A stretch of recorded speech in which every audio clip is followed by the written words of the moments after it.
we've taken care of De Morgan's, let's deal with our last rule, distribution. Distribution here, unlike, let's compare it to associativity rule number 11. They're quite similar for many reasons. Associativity deals with all wedges or all dots. Distribution here, rule number 12, you'll notice, deals with the combinations of dots and wedges. So in some respects it's similar to associativity. It does involve the groupings. In some respects it's also comparable to De Morgan's. But of course slightly different in a couple of key areas.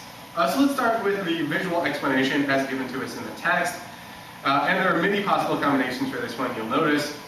So distribution, I think, without any real question, our trickiest rule in this section. But with a little bit of practice, if you get the key steps down, it won't be a problem for you at all. Put in the work now in mastering the rule, and you won't have any difficulties when we really get into the heart of exercise 3 in this third section, which is really where it begins to get difficult if you haven't been paying attention, if you haven't been putting in the work on your own.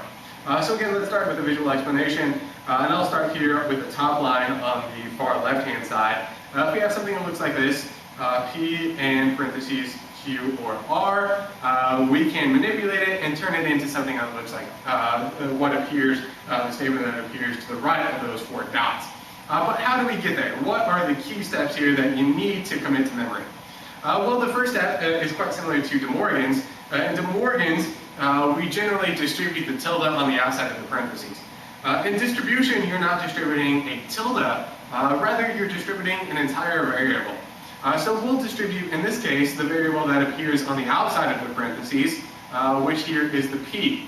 So that's the first step. Distribute the variable on the outside to the variables on the inside. Distribute it to the Q and then to the R. So P to the Q, P to the R. Sounds like a rap song, distribute the variable and then flip the operators. The main operator started as a dot, so we want to flip that operator to the wedge. The other operator used, the one on the inside of the parentheses, was the wedge, so we'll now use the dot, switching that as well. Put in our parentheses to clearly identify the wedge as the main logical operator. Those are the basic steps to pull off distribution. Granted, a complex rule, that's a lot to get down, but simplify it as much as possible. Distribute the variable on the outside, and then flip the operator.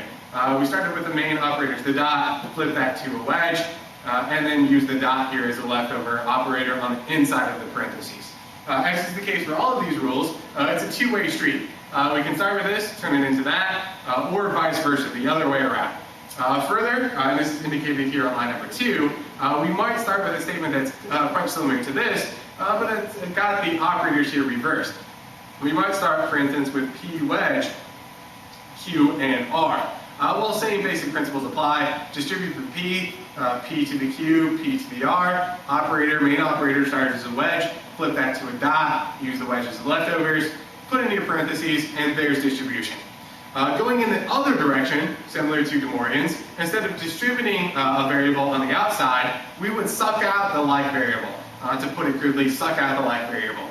You'll notice here, if we start with this second statement, suppose we start with P or Q and P or R, you'll notice that each of the conjuncts, conjunct 1, conjunct 2, each of the conjuncts have a common variable.